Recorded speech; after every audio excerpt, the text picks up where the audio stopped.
In this session, let's learn about log writer. The log writer process is responsible for redo log buffer management.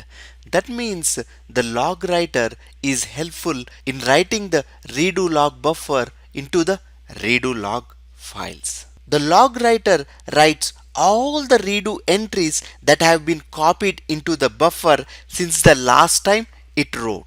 The log writer is fast enough that it frees up the space in the redo log buffer so that the new redo data can be stored. Okay? So when will this log writer write?